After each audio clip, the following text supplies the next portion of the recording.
Hey guys, कैसे हैं आप सब। I hope you are doing well. I am Sandeep, welcome to शेसी सर्कल। तो हम लोग आज से डिस्कस करेंगे ये विजन का जो करंट अफेयर आता है मंथली, ये हिंदी में पूरा डिस्कशन रहेगा हमारा, ठीक है। पूरा हिंदी में हम डिस्कशन करेंगे जो विजन का करंट अफेयर होता है, क्योंकि इस बार जो करंट अफेयर का जो स्टैटिक पोर्शन होता है, ठीक है, जो विजन का स्टैटिक पोर्शन होता है, जो विजन पूरा बैकग्राउंड इन्फॉर्मेशन के साथ जो पूरी डिटेल में जो करंट अफेयर को उसमें डिस्क्राइब कर रखा होता है, जिससे कि क्या होता है, इस बार जैसे क्वेश्चन का पैटर्न पूछा गया था जो स्टैटिक पार्ट से पूछ लिया गया था, ठीक है। तो उसी प्रकार हम पूरा डिटेल में एनालिसिस करते हुए हर एक चीज़ की मतलब एक बारीकी से चर्चा करते हुए चलेंगे, ठीक है, ताकि हमारा पूरा कंप्लीट सिलेबस कंप्लीट होने पाए जो करंट अफेयर में चल रहा होता है, ठीक है, उसकी बैकग्राउंड इन्फॉर्मेशन के साथ साथ, ठीक है। तो हम सारा का सारा इसमें डिस्कस करेंगे। ये हमारा शाम को 6 बजे वीडियो लगभग देखने को मिलेगा आपको, ठीक है। और सुबह वाला जो हमारा मेंस का चल रहा है वो तो कंटिन्यू चलेगा। और अब हम शेड्यूल में आ गए हैं, तो ये जो हमारा सुबह वाला वीडियो रहेगा वो 8 बजे आपको मिल जाएगा, ठीक है, 7 से 8 के बीच में मिल जाएगा। और उसमें क्या रहेगा कि हम लोग मंडे से फ्राइडे तक हम मेंस का टेस्ट सीरीज सॉल्व करवाएंगे, ठीक है। उसके बाद क्या करेंगे, सैटरडे और संडे में क्या करेंगे, हम अपना जो भी है ये एक रहेगा हमारा जो प्री का टेस्ट सीरीज रहेगा, ठीक है, उसको चलाएंगे, प्रीलिम्स वाला, ठीक है, उसको 2 वीडियो में डिस्कस करेंगे। और प्लस रहेगा उसी में एक और वीडियो आएगा, जो ये 3 दिनों में 2 वीडियो आएंगे, जिसमें एक में रहेगा एसे वाला पार्ट, तो एसे को भी हम कवर करते हुए चलेंगे, ठीक है। तो सैटरडे और संडे ये हमारा शेड्यूल रहेगा, ठीक है। और बाकी दिनों में क्या करेंगे, हम मेंस का तो चल ही रहा है इस समय टेस्ट सीरीज, मेंस का सॉल्व करवाएंगे और साथ साथ ये हमारा करंट अफेयर चलेगा, ठीक है, पैरेलल में, ताकि हमारा हर एक मतलब उधर से तो हमारा स्टैटिक पोर्शन पूरा रिवाइज हो जा रहा है, इधर से करंट अफेयर भी रिवाइज हो जाएगा, तो हम पूरा का पूरा कवर कर पाएंगे, ठीक है, सिलेबस, ठीक है। और इसका जो सिलेबस रहता है, जो करंट अफेयर रहता है विजन का, इसमें टॉपिक वाइज देखो दिया रहता है, देखो। और हाँ, ये अगस्त मंथ से हम स्टार्ट कर रहे हैं, ये हमारा अगस्त मंथ का अभी हिंदी में आया हुआ है, ठीक है। तो हिंदी में ही हम लोग डिस्कस करेंगे, क्योंकि हिंदी का कोई यूट्यूब चैनल पे भी कोई अच्छा जो प्लेटफॉर्म नहीं है जो पूरी चीज़ें फैसिलिटी प्रोवाइड करे, ठीक है। तो हम इस चैनल को इसीलिए बनाए हैं कि आप लोग जो हैं सबको हिंदी में चीज़ें प्रोवाइड हो, क्योंकि हिंदी वालों की जो स्थिति है बहुत दयनीय होती चली जा रही है, ठीक है। और कारण उसमें आप लोगों का भी है, क्योंकि आप लोग किसी चीज़ को कंटिन्यू फॉलो नहीं करते हैं। देखो, हम मेंस का टेस्ट सीरीज चला रहे हैं, उसमें कोई इंटरेस्ट नहीं दिखा रहा है, कोई भी बच्चा इंटरेस्ट नहीं दिखा रहा है। इसका कारण यही होता है कि आप जब मेंस की तैयारी नहीं करेंगे, जो बच्चे जो इंग्लिश मीडियम के हैं वो प्री कम मेंस दोनों, प्री और मेंस इंटरव्यू सब साथ में लेके चलते हैं, आप लोग केवल प्री का पढ़ोगे, ठीक है। बहुत कमेंट आ रहे हैं कि सर प्री का करवाइए, प्री का ही ओनली करवाइए, तो यार कम से कम मेंस का भी तो चलो, अभी तो प्री का बहुत टाइम है। और मैंने कहा है ना, मैं सारा करवा दूंगा, उसमें कोई प्रॉब्लम नहीं। जब पिछली बार मैंने इतनी लेट चैनल स्टार्ट किया था तब जाके हमने करवा दिए, तो इस बार क्यों नहीं करवाएंगे। और हमारे तो शेड्यूल में है ही है, इधर थोड़ी प्रॉब्लम चल रही थी इसलिए ऐसा हुआ है, वरना तो हम बहुत जल्दी ही करवा देते, ठीक है। तो ये अगस्त मंथ से स्टार्ट कर रहे हैं, ठीक है। अगर इससे पहले वाला मंथ का भी चाहिए तो आप लोग बता सकते हैं कमेंट बॉक्स में, ठीक है। और कोई क्वेरी हो तो वो भी बता दीजिए उसमें, ठीक है, तो हम ज़रूर उसको सॉल्व करेंगे। तो देखो, इसमें देखो पहले पॉलिटी का सेक्शन है, ठीक है, पॉलिटी को हम सॉल्व करेंगे, ठीक है। उसके बाद हमारा जो अंतर्राष्ट्रीय संबंध है, ठीक है, मतलब इंटरनेशनल रिलेशन है, उनके बारे में हम बात करेंगे एक एक करके, ठीक है। फिर हमारा थर्ड वाला है इकोनॉमी वाला पार्ट, ठीक है, इसको डिस्कस करेंगे। और उसके बाद हमारा जो ये सिक्योरिटी है और इन्वायरमेंट का देखो है, सारे सेक्शन अलग अलग दिए हुए हैं, जिससे हमको बहुत आसानी रहती है चीज़ों को समझने में, ठीक है। तो ये सोशल इश्यूज़ दिए रहे हैं, ठीक है। और ये हमारा साइंस एंड टेक है, तो एक एक करके हम इसको पूरा का पूरा डिस्कस करेंगे। ये हमारा देखो कल्चर हो गया, एथिक्स हो गया, नीति शास्त्र, और ये जो स्कीम्स होती हैं जो सुर्खियों में न्यूज़ में होती, उनके बारे में हम देखेंगे। और जो संक्षिप्त सुर्खियाँ यानी जो शॉर्ट न्यूज़ होती हैं उनको भी पूरा कवर किया गया है यहाँ पे, ठीक है। तो हम लोग क्या करेंगे, एक एक करके सबको कवर करेंगे, ठीक है। तो हमारा आज देखो हमारा कौन सा टॉपिक है, हमारा है पॉलिटी, मतलब पॉलिटी एंड कॉन्स्टिट्यूशन, राज व्यवस्था और एवं संविधान। तो इसमें आर्टिकल 370 क्या था, इसकी न्यायालय की अवमानना, अन्य पिछड़ा वर्ग का उपवर्गीकरण जो किया गया है, सब कैटेगराइजेशन, ठीक है, इसके बारे में देखेंगे। छठी अनुसूची के तहत दर्जे की मांग की बात करेंगे, और जो NTC बनाई गई है, मतलब NRA बनाई गई है, मतलब राष्ट्रीय नेशनल रिक्रूटमेंट एजेंसी जो बनाई गई, यानी भारतीय राष्ट्रीय भर्ती एजेंसी जो बनाएगी, उसके बारे में हम डिस्कस करेंगे। तो जितना आज हो जाएगा उतना हम लोग कर लेंगे, फिर कल से नेक्स्ट अपना टॉपिक वाइज करते रहेंगे, ठीक है। तो जो भी अगर कुछ दिक्कत या प्रॉब्लम हो कोई चीज़, तो आप लोग कमेंट बॉक्स में बता सकते हैं, और भी कोई अगर क्वेरी हो तो आप लोग उसको कमेंट बॉक्स में ज़रूर बताएं, ठीक है। तो इसमें देखो क्या है 370 के बारे में। आर्टिकल जो 370 था क्या था, मतलब क्यों ये मतलब बहुत ज़्यादा न्यूज़ में क्यों था, क्या कारण था इसमें, ये जो इस पार्ट का जो ये है क्यों सुर्खियों में था, क्या कारण था। तो ये अगस्त माह में जो अनुच्छेद 370 और 35A के उत्साधन तथा जम्मू और कश्मीर के प्रशासनिक पुनर्गठन का 1 वर्ष पूरा हो गया। मतलब इस समय इसका जो स्पेशल स्टेटस था 370 और 35A का, ठीक है, तो उसको समाप्त कर दिया गया था। तो उसका 1 ईयर पूरा हुआ है, ठीक है, अगस्त में, ये 5 अगस्त को ऐसा किया गया था। तो इसको मतलब संविधान से मतलब निरसन घोषित कर दिया गया था।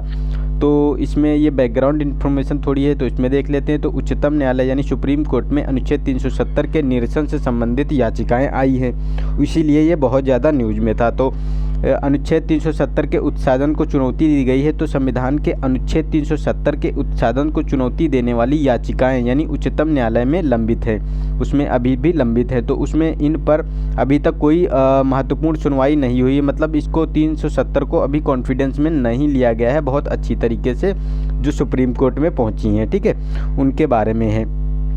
तो ये लॉकडाउन के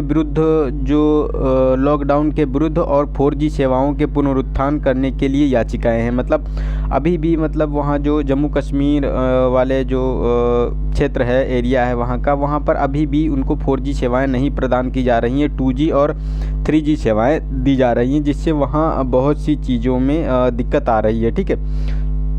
तो इंटरनेट सेवा और संचार प्रणाली पर आरोपित प्रतिबंधों के विरुद्ध उच्चतम न्यायालय में याचिका दायर की गई हैं, और सुप्रीम कोर्ट ने इंटरनेट तक पहुंच को मूल अधिकार घोषित किया है तथा सरकार को ऐसे प्रतिबंधों की समीक्षा करने और 4G सेवाओं की पुनर्स्थापना पर विचार करने का निर्देश दिया है। तो उसने थोड़ा ये लॉकडाउन में थोड़ा सा मतलब इस याचिकाओं पे इन्होंने बात भी की है, ठीक है, और इससे जो इंटरनेट को ये मूल अधिकार इन्होंने घोषित कर दिया है, ठीक है। तो ये तो हमारा फंडामेंटल राइट्स हो गया, तो उसके अंतर्गत हमको जो है इसको किसी नागरिक का फंडामेंटल राइट्स है कि उसको 4G मतलब इंटरनेट सेवा उपलब्ध कराई जाए, ठीक है, ये उसके मतलब राइट्स हैं। तो इसकी पृष्ठभूमि क्या थी, तो इसमें क्या क्या था, तो हम देखते हैं।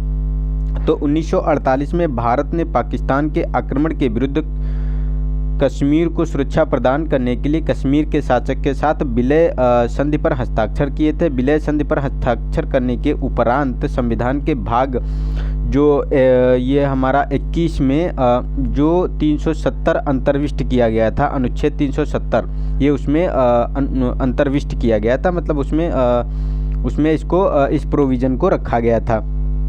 इस अनुच्छेद को अस्थायी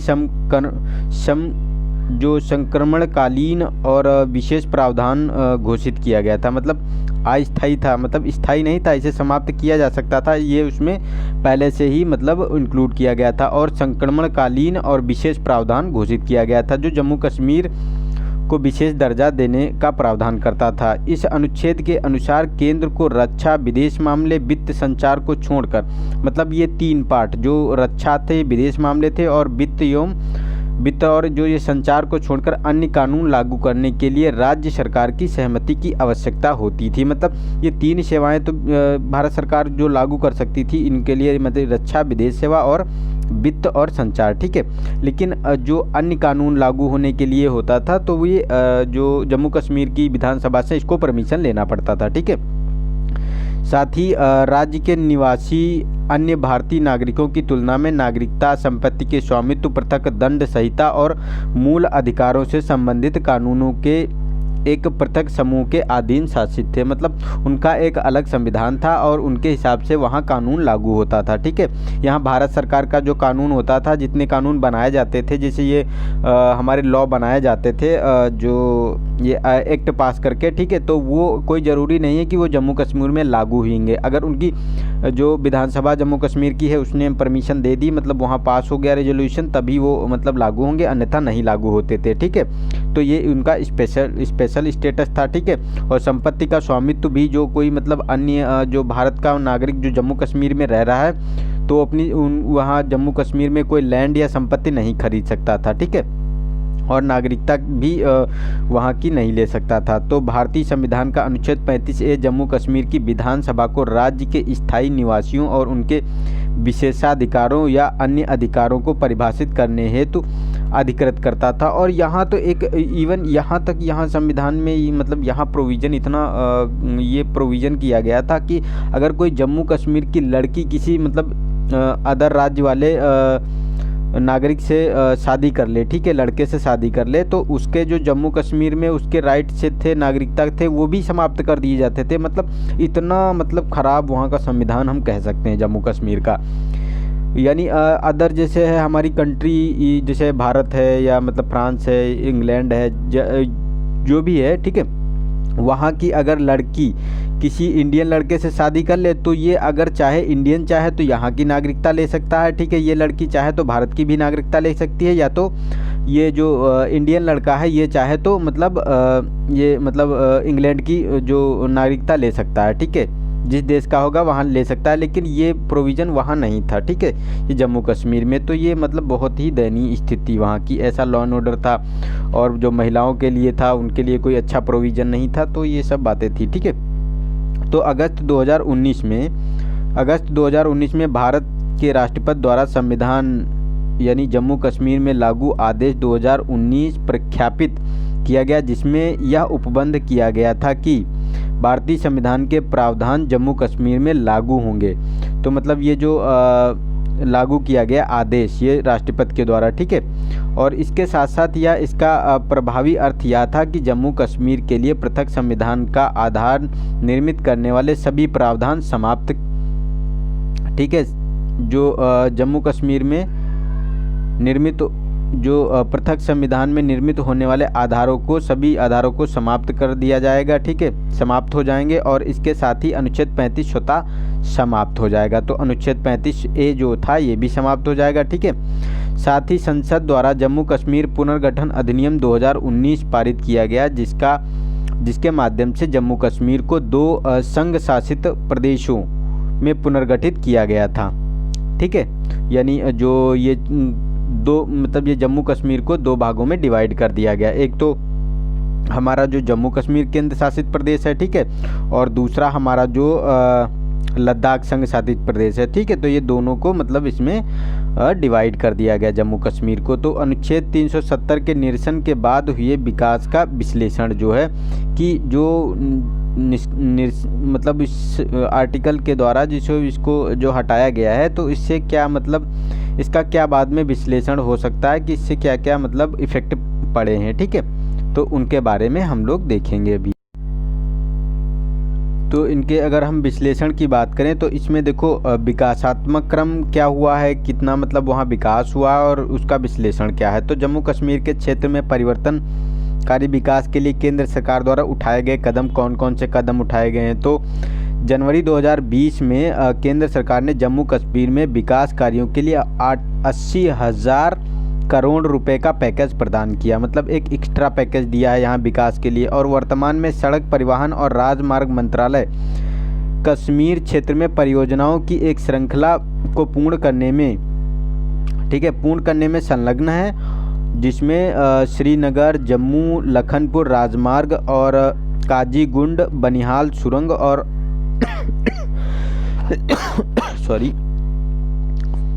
बनिहाल सुरंग और श्रीनगर रिंग रोड सम्मिलित है। ठीक है, तो ये मतलब इसके लिए सड़क परिवहन के लिए भी इसमें किया जा रहा है। ठीक है, इसके साथ साथ जो हमारा विकास क्रम में है तो ये विधायी परिवर्तन भी इसमें हुए हैं, ठीक है। तो विकास क्रम के बारे में अगर हम बात करें तो इधर अगर विश्लेषण इसका करें तो इस क्षेत्र के विकास से निवेश, संवर्धन, औद्योगिक विकास को बढ़ावा देने, रोजगार के अवसर सृजित करने, आतंकवाद को कम करने और इसकी अर्थव्यवस्था सुदृढ़ करने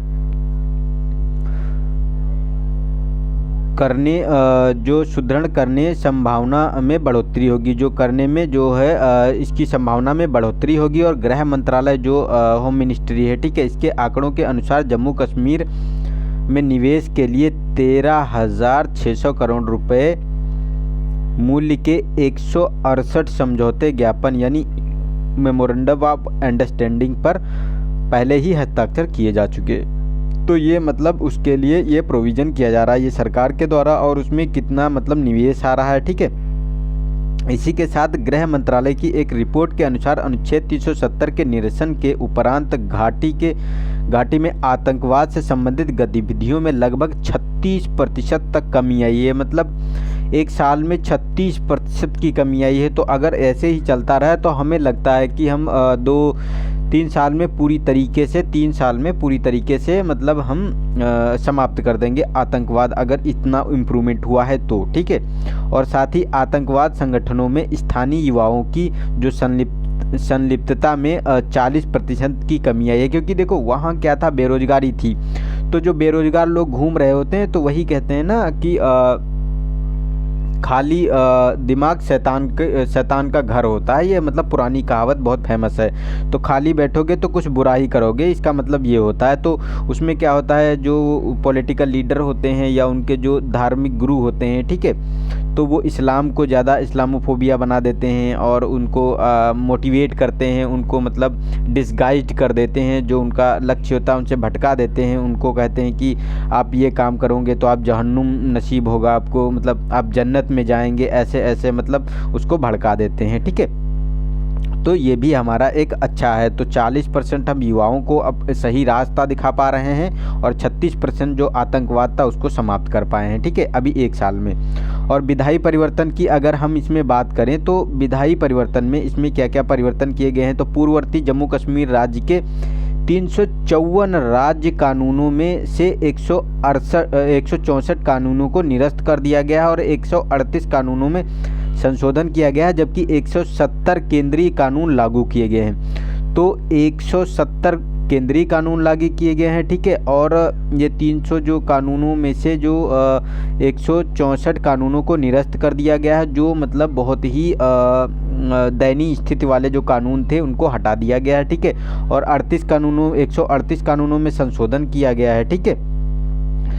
तो ये जो सरकार ने, ठीक है, तो इसमें क्या हुआ है कि विधायी परिवर्तनों से हमको क्या उससे लाभ हुआ है। तो इससे देखो भारत सरकार द्वारा पारित किए गए कई महत्वपूर्ण विधेयक अब जम्मू कश्मीर में लागू होंगे। शासन में पारदर्शिता और जवाबदेहिता से संबंधित कानून जैसे सूचना का अधिकार अधिनियम 2005 और विसल ब्लोअर्स प्रोटेक्शन एक्ट, ठीक है, विसल ब्लोअर्स प्रोटेक्शन एक्ट जो 2014 का है, इसको भी वहाँ लागू किया गया है, ठीक है। और इससे जो है वंचित वर्गों के संरक्षण हेतु कानून जैसे कि अनुसूचित जाति, अनुसूचित जनजाति अत्याचार निवारण अधिनियम 1954 और राष्ट्रीय सफाई कर्मचारी आयोग अधिनियम 1993 और अनुसूचित जनजाति अन्य परंपरागत वन निवासी वनाधिकारों की मान्यता एक्ट जो था 2007 का, इसे भी वहाँ लागू किया गया है, ठीक है। ये पारित करके ये लागू किया गया है, ये जो वंचित वर्गों के लिए है, ठीक है, जो उनको उनकी जो चीज़ें थी उनको उपलब्ध नहीं होती थी, वो जो माइनॉरिटी थी उनको वो चीज़ें जो दबे कुचले वर्ग के लोग थे, जो निम्न वर्ग के लोग थे, उनके लिए ये मतलब उनके संरक्षण कार्यों के लिए किए जा रहे हैं। साथ ही शैक्षिक अधिकार प्रदान करने वाले कानून जैसे बच्चों का निःशुल्क और अनिवार्य शिक्षा का जो अधिकार अधिनियम 2009 है, ठीक है, इसको भी वहाँ लागू किया गया है। तो इससे हमारे जो वहाँ के जो लोग हैं वो ज़्यादा पार्टिसिपेट कर पाएंगे, वो ज़्यादा मतलब सरकार से कनेक्टिविटी होगी, उनको ज़्यादा फ़ायदा भी मिलेगा इनसे, ठीक है। और इस क्षेत्र में तो आपको देखने को मिलेंगी जो सरकार ने इस क्षेत्र में अनेक केंद्रीय योजनाएं आरंभ की हैं। तो कौन कौन सी हैं और क्यों आरंभ की गई हैं, तो इसमें देखो जम्मू कश्मीर में रहने वाले नागरिक अब आयुष्मान भारत योजना, अटल पेंशन योजना, पीएम योजना, ठीक है, पीएम किसान योजना, प्रधानमंत्री जन धन योजना, ठीक है, स्टैंड अप इंडिया जैसी केंद्रीय सेवाओं का लाभ उठा सकेंगे। और राष्ट्रीय केसर मिशन के अंतर्गत जम्मू कश्मीर में केसर की खेती के लिए 350 हेक्टेयर से अधिक भूमि का कायाकल्प किया गया है, मतलब उसमें सुधार किया गया है ताकि और ज़्यादा प्रोडक्शन लिया जा सके केसर से, ठीक है, ताकि वहाँ के जो किसान हैं उनको बहुत ज़्यादा फ़ायदा हो इससे। और पर्यटन और कनेक्टिविटी को आगे बढ़ावा देने के लिए जम्मू कश्मीर में 11 और लद्दाख में 2 विमानपत्तनों का उड़ान यानी जो उड़ान स्कीम है, ठीक है, उड़ान योजना के अंतर्गत विचार किया जा रहा है कि उसको भी वहाँ लागू किया जाए, जिससे जो है वो पर्यटन से अच्छी कनेक्टिविटी हो लोगों की, तो लोग ज़्यादा वहाँ जम्मू कश्मीर में जाएं और जो ये आतंकवादी गतिविधियाँ थी वो भी कम होंगी, तो भी जो है पर्यटन को बढ़ावा मिलेगा, क्योंकि वहाँ जब सेफ़ फील करेंगे तो वहाँ ज़रूर जाएंगे, क्योंकि ठंडा मौसम होता है और अच्छी अच्छी चीज़ें हैं वहाँ देखने लायक, ठीक है।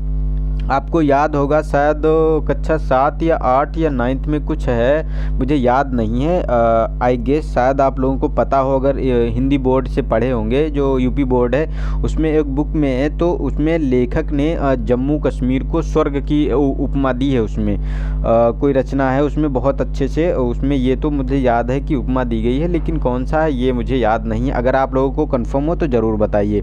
तो उसमें स्वर्ग की मतलब उपमा दी गई है, तो पर्यटन क्यों नहीं वहाँ होगा, बहुत ज़्यादा मतलब उससे रेवेन्यू जनरेट किया जा सकता है, ठीक है। तो वहाँ के लोगों को जॉब भी मिलेगा और वहाँ जो है अच्छा जो है डेवलपमेंट भी होगा, ठीक है। और 2 एम्स अस्पताल और 5 नए चिकित्सा महाविद्यालय स्थापित करने के साथ स्वास्थ्य क्षेत्र में परिवर्तन किया जा रहा है। तो स्वास्थ्य के लिए बताओ 2 एम्स दिए जा रहे हैं जम्मू कश्मीर में, और जो है 5 चिकित्सा महाविद्यालय खोले जाएंगे, और अल्पसंख्यक छात्रावृत्ति में 262% की वृद्धि की गई है, कि जहाँ जितनी वहाँ छात्रावृत्ति दी जाती थी उससे 262% ज़्यादा दिया जा रहा है, ठीक है। तो ये भी हमारा एक सरकार का बहुत ही महत्वपूर्ण कदम है ये, ठीक है, स्वास्थ्य के क्षेत्र में, शिक्षा के क्षेत्र में और पर्यटन के क्षेत्र में, ठीक है। और संघ शासित प्रदेश जो संघ शासित प्रदेश घोषित करने के उपरांत जम्मू कश्मीर और लद्दाख में प्रशासनिक परिवर्तन, तो कौन कौन से प्रशासनिक परिवर्तन किए गए हैं, तो इसमें देखो विभिन्न विभागों में संरचनात्मक सुधार किए गए हैं, साथ ही परस्पर अति व्यापन करने वाले कार्यों का विलय कर दिया गया है, मतलब जो बहुत ज़्यादा मतलब ओवरलैप कर रहे थे, ठीक है, जो डिपार्टमेंट होते हैं जो ओवरलैप करते रहते हैं, तो उनको जो है एक में मिला दिया गया है या उनको कम कर दिया गया है। जो फालतू के डिपार्टमेंट थे जिनका काम नहीं था और तब भी वो चल रहे थे, तो उनको समाप्त कर दिया गया है या तो किसी दूसरे में मर्ज कर दिया गया है, ठीक है। और वित्त और योजना विभाग में वित्त पोषण स्रोतों की द्वैधता का उन्मूलन हुआ है, और इसका परिणाम वित्तीय अनुशासन और व्यय पर नियंत्रण के रूप में सामने आया है, ठीक है। तो ये भी एक मतलब अच्छा स्टेप है।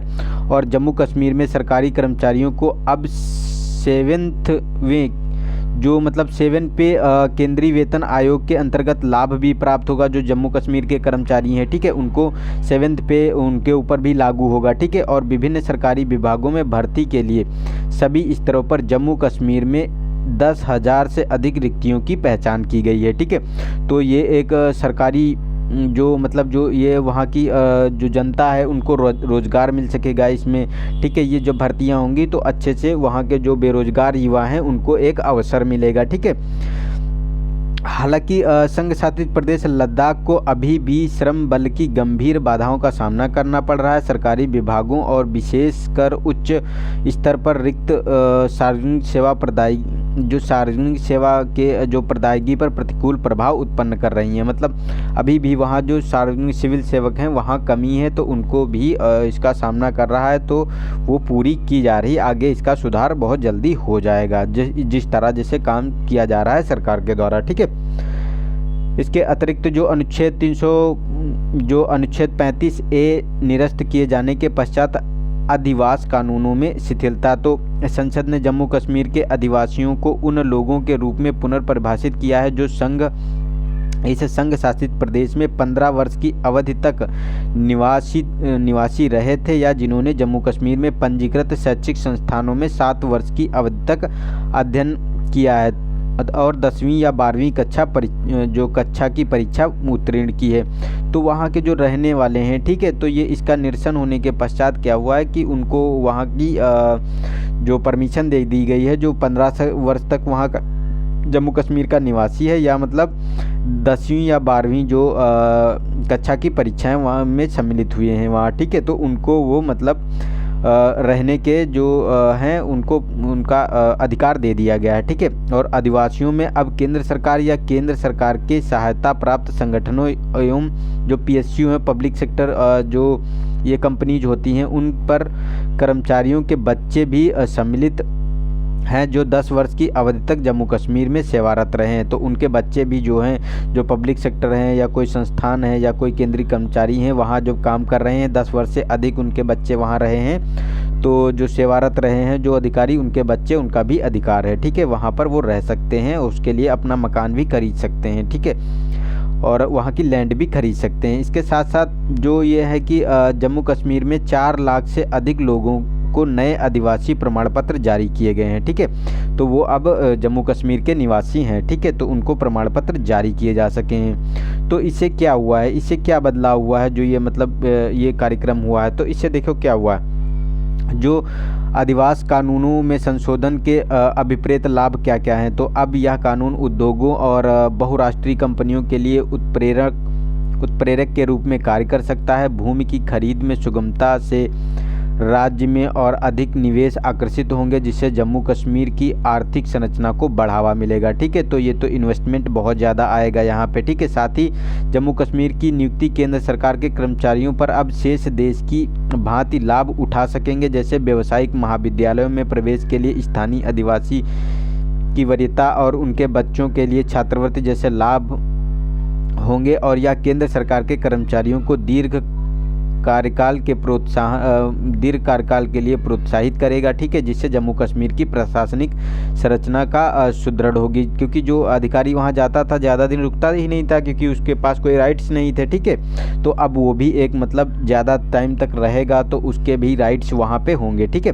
साथ ही साथ इसमें जो कहा गया है कि नए आदिवासी कानून के अंतर्गत सामाजिक संरचना का एकीकरण, तो इसमें पश्चिमी पाकिस्तानी शरणार्थी, जम्मू कश्मीर के विभिन्न भागों में बसे वाल्मीकि समुदाय के सदस्यों, अन्य प्रवासियों जैसे हाशिए पर रहने वाले वर्गों को आदिवासियों का दर्जा प्रदान किया गया है, ठीक है, इससे वे राज्य प्रशासन में रोजगार के विविध अवसर प्राप्त कर सकेंगे, ठीक है, तो उनको भी मतलब एक अवसर दिया गया है। और कुछ वर्गों द्वारा जैसे कि आदिवासी कानूनों में परिवर्तन के क्षेत्र की जनसंख्यांकिकीय संरचना में परिवर्तन के साधन के रूप में संदर्भित किया जा रहा है, ठीक है, तो ये मतलब सब जो भी है उनको काउंट किया जाएगा जनसंख्या में और पूरा उसका मतलब ब्यौरा दिया जाएगा, ठीक है, तो सबको उसमें सबका फ़ायदा होने वाला है। तो इसके साथ साथ अगर बात करें तो जम्मू कश्मीर के क्षेत्र में हिंसक विरोध प्रदर्शन रोकने और शांति बनाए रखने के लिए कई कदम उठाए गए हैं। तो इसमें क्या है कि कुछ लोगों में लगे कर्फ्यू में विस्तार किया गया है, ठीक है, कुछ क्षेत्रों में जो था जहां विस्तार किया गया है और कुछ में कम भी किया गया है, ठीक है, ये कर्फ्यू वाली जो होती है वहाँ पे कर्फ्यू लगा दिया गया था, ठीक है, तो पूरे जम्मू कश्मीर में नहीं, लेकिन जहाँ आतंकवादी गतिविधियाँ होती हैं और जहाँ विरोध प्रदर्शन हो रहा है वहाँ पे ये मतलब लगाया जाता है, ठीक है। और राजनीतिक बंदियों की निरंतर नज़रबंदी जारी है और टेलीफोन लाइनों, मोबाइल संरचना, इंटरनेट सेवाओं को आरंभ में बंद कर दिया गया था तथा मीडिया और परिवहन पर प्रतिबंध आरोपित किया गया था, ठीक है, तो ये भी किया गया था ताकि वहाँ जो हिंसक घटनाएं ना हो पाएँ और शांति बनाई रखी जा सके। और जम्मू कश्मीर में 4G इंटरनेट कनेक्टिविटी अभी भी पुनर्स्थापित नहीं की गई है, जिसकी मांग तो हम पहले ही देख चुके हैं कि वो लोग कर रहे हैं कि ये हमारा इंटरनेट सेवा मूल अधिकार के अंतर्गत आता है, फंडामेंटल राइट्स है, इसको हमको दिया जाना चाहिए, उसके लिए रिट तो पड़े ही हैं, ठीक है। और तो इससे हमारा क्या मतलब इसका प्रभाव पड़ा, तो लॉकडाउन और जो संचार एवं इंटरनेट प्रतिबंध जैसे कठोर सुरक्षा उपायों का प्रभाव है, ठीक है। और रोजगार हानि यानी जो Kashmir chamber of commerce and industry के एक अनुमान के अनुसार अगस्त 2019 से कश्मीर के पर्यटन और हस्तशिल्प क्षेत्र में 1,44,500 रोजगार की हानि हुई है, जो अधिकतर पर्यटनों से होने वाली आय पर निर्भर थे। तो इतना ज़्यादा बेरोजगार हो गए लोग हैं, ठीक है, तो उनके लिए कोई एक अल्टरनेटिव ढूंढना पड़ेगा, ठीक है। छात्रों पर तो स्कूल कॉलेजों के बंद होने तथा हाई स्पीड इंटरनेट की अनुपलब्धता से छात्रों की शिक्षा प्रभावित हुई है। स्वास्थ्य क्षेत्र पर अगर हम बात करें तो इससे क्या हुआ है कि चिकित्सा विशेष रूप से कोविड-19 महामारी के दौरान स्वास्थ्य सेवाओं में हो रहे नवीनतम विकासात्मक क्रम से अनभिज्ञ रहे हैं, ठीक है। और राजनेताओं की लंबे समय तक नज़रबंदी न केवल उनके मानवाधिकारों और व्यक्तिगत स्वतंत्रता का अतिक्रमण करती है, बल्कि लोकतांत्रिक ढांचे के लिए भी खतरा है, ठीक है। हालांकि जम्मू कश्मीर प्रशासन ने पहले ही सार्वजनिक सुरक्षा अधिनियम यानी पब्लिक सेफ्टी एक्ट के अंतर्गत हिरासत में लिए गए 444 व्यक्तियों में से 300 को रिहा कर दिया है, लेकिन अब भी तो 144 व्यक्ति जो बचे हुए हैं उनका क्या, तो उनके बारे में भी है। तो ये हमारे इसके संबंध में कुछ मतलब जो अच्छे काम भी हैं, लेकिन ये हमारे जो है पॉजिटिव नेगेटिव जो इम्पैक्ट जो वहाँ के निवासी हैं उन पे पड़ रहा है, ठीक है। तो इनको भी हमको सरकार को ध्यान में रखना चाहिए, ठीक है। उसके बाद इनका काम आगे कार्यक्रम करना चाहिए, तो उन पे भी अच्छे से जो है उनको जल्दी से जल्दी रिहा किया जाए और जो ये समस्याएं हो रही उनसे उनको निजात दिलाई जाए, ठीक है, जो वहाँ के निवासी हैं। राजनीतिक और अंतर्राष्ट्रीय घटनाक्रम की अगर बात करें तो पाकिस्तान ने जम्मू कश्मीर में हुए इन परिवर्तनों को ऐसे मानवीय संकट के रूप में चित्रित किया है जिससे इन क्षेत्र की स्थिरता को खतरा उत्पन्न हो रहा है, क्योंकि पाकिस्तान के जो पीएम है, ठीक है, उन्होंने ये इसको इंटरनेशनल मुद्दा बना दिया। इन्होंने यूएन में भी इसकी जम्मू कश्मीर की बात की थी, ठीक है। मतलब इंडिया को वहाँ मतलब इंडिया की छवि को धूमिल करने की के लिए ये सब किया गया था। और संयुक्त राष्ट्र सुरक्षा परिषद के स्थायी सदस्य और पाकिस्तान के सहयोगी के रूप में चीन ने कश्मीर पर अल्पसदी वार्ता का अनुरोध किया था। देखो चीन मतलब खुला जो है पाकिस्तान का सपोर्ट कर रहा है, इंडिया का विरोध कर रहा है, ठीक है। और तुर्की और मलेशिया जैसे देशों ने भी संयुक्त राष्ट्र महासभा में जम्मू कश्मीर घाटी में लगाए गए प्रतिबंधों की आलोचना की है। तो तुर्की, मलेशिया और ये हमारा चीन हो गया, पाकिस्तान हो गया, ये लोग सब मतलब हमको बदनाम करने की कोशिश कर रहे हैं, लेकिन ये लोग अपने क्षेत्र में नहीं देखते हैं। तुर्की में देखो क्या वो जो हागिया सोफिया था, ठीक है, उसको ये लोग मॉस्क बनाने जा रहे हैं, मतलब मस्जिद बनाने जा रहे हैं, जो चर्च है, ठीक है। और ये मलेशिया में ये तो मुस्लिम कंट्री है ही है, ठीक है। तो ये सब मतलब मुस्लिम इस्लाम को ज़्यादा मतलब करते हैं, ठीक है। और इस समय तो जो ये इस्लाम वाला चल रहा है, ये तो इंडिया तक इसकी एक मतलब विरोध प्रदर्शन इसमें हो रहा है, जो फ्रांस में किया गया है, ठीक है। तो जहाँ इससे मतलब क्या हुआ है, तो इससे इंडिया पर क्या इम्पैक्ट पड़ा है, तो इससे भारत जहाँ पाकिस्तान ने UNSC United nation security council में परिचर्चा के माध्यम से कश्मीर मुद्दे का अंतर्राष्ट्रीयकरण करने का प्रयास किया, वही यह बैठक अल्प सदस्यतीय एवं अनौपचारिक थी, जिसका कोई विशेष परिणाम भी नहीं निकला, ठीक है। तो इससे कोई इम्पैक्ट नहीं पड़ा इंडिया का, ठीक है। लगभग सभी देशों ने इस तथ्य की को रेखांकित किया कि जम्मू कश्मीर द्विपक्षीय मुद्दा है, ठीक है। इसे परिषद के विशेष ध्यान एवं समय की आवश्यकता नहीं है, ठीक है। तो उन्होंने नकार दिया, सीधे उन्होंने नकार दिया है, ठीक है। और ये जम्मू जो कश्मीर पर भारत की छवि वैश्विक मीडिया में कुछ सीमा तक प्रभावित हुई है, क्योंकि अभी तक पाकिस्तान को कश्मीर में प्राथमिक आक्रमणकर्ता और क्षेत्र में अधिकांश समस्याओं की जड़ माना जाता रहा है, ठीक है। इस विषय पर भारत सरकार की सक्रिय राजनयिक संलग्नता के परिणाम स्वरूप अधिकांश देश अनुच्छेद 370 निरसन आंतरिक मामले के रूप में देखते हैं तथा भारत और पाकिस्तान के मध्य कश्मीर जो हमारा कश्मीर के द्विपक्षीय समाधान की उपेक्षा करते हैं। तो वो लोग सोचते हैं कि ये आपने अपने में ही ये समझा लो, ये आप लोगों का आपसी मुद्दा है, इससे इंटरनेशनल का कोई मतलब नहीं है, ठीक है। और अमेरिका, ब्रिटेन, अन्य यूरोपीय देशों ने भी कुछ वर्गों द्वारा इनके मतलब जो अमेरिका है, ब्रिटेन है और यूरोपीय देश हैं, इनके कुछ वर्गों द्वारा, इनके कंट्री द्वारा नहीं, इनके जो नागरिक इसमें रहते हैं उन वर्गों द्वारा कश्मीर में मानवाधिकार के उल्लंघन के संबंध चिंताएं व्यक्त की हैं, ठीक है। तो इन लोगों ने भी ऐसा किया है। तो इसका मतलब पूरा अब निष्कर्ष क्या निकलता है, क्यों मतलब इससे क्या हुआ है क्या इम्पैक्ट पड़ सकता है, इसका क्या निष्कर्ष हम एक बात में कह सकते हैं कि भारत के लिए क्या है। तो भारतीय संविधान के अनुच्छेद 370 के अंतर्गत जम्मू कश्मीर राज्य को प्रदान किए गए विशेष दर्जे के निरसन ने शांति और प्रगति का एक महत्वाकांक्षी मार्ग प्रशस्त किया है, जिससे यह संपूर्ण क्षेत्र में समावेशी विकास और पारदर्शी शासन के नए युग में प्रवेश करेगा। और राज्य के 2 संघ शासित प्रदेशों में विभाजन ने भी स्थानीय समुदायों में सार्वजनिक विमर्श में प्रतिभागिता की उत्तम भावना का समावेश किया है। यह घाटी में सुरक्षा बलों और सिविल सेवाओं में सम्मिलित होने वाले तथा शिक्षा और खेल के क्षेत्र में उत्कृष्टता प्राप्त करने वाले युवाओं के माध्यम से स्पष्ट दृष्टिगोचर रहा है, मतलब अच्छा रहा है। और विकेंद्रीकृत स्थानीय निकायों का विकास, युवाओं में विश्वास बहाली के उपाय और चरणबद्ध तरीके से इंटरनेट सेवाओं की पुनर्स्थापना से क्षेत्र के प्रतिभागितापूर्ण सामाजिक आर्थिक विकास में आगे और सहायता मिल सकती है। ठीक है, तो ये मतलब जम्मू कश्मीर के लिए बहुत ही अच्छा होने वाला है। अभी शॉर्ट टर्म में तो थोड़ी सी कोई भी अगर हम जो ऐतिहासिक फैसला लेते हैं तो तुरंत कुछ चीज़ें उसमें आती हैं। जैसे हम पढ़ाई ही करने के लिए, जैसे जो पढ़ाई करने के लिए हम क्या करते हैं, टाइम टेबल बनाते हैं। तो शुरुआत में तो दिक्कत होती है कि हमें सुबह 5 बजे उठना है, ठीक है, फिर पढ़ाई करना है। लेकिन सुबह जब उठने का नंबर आता है तो मन करता है अरे यार थोड़ा 5 मिनट लेट लूँ, 5 मिनट और लेट लूँ, 5 मिनट और लेट लूँ, ऐसे ऐसे करते करते कि हमारा जो है 1-2 घंटे निकल जाते हैं। तो शुरुआत में उसको इम्प्लीमेंट करने में दिक्कतें तो आती हैं, लेकिन ये लास्ट में जो है फ़ायदेमंद ही होने वाला है जम्मू कश्मीर के लिए। ठीक है, तो ये हम लोगों ने डिटेल में इसको डिस्कस किया है। तो आई होप कि हमें इतना ही रखना चाहिए क्योंकि बहुत ज़्यादा हो जाएगा फिर। ठीक है, तो आज के लिए इतना ही, और जो भी कोई क्वेरी हो आप लोग बता सकते हैं। ठीक है, और जो भी है तो मिलते हैं नेक्स्ट वीडियो में। तब तक के लिए नमस्कार, जय हिंद, जय भारत।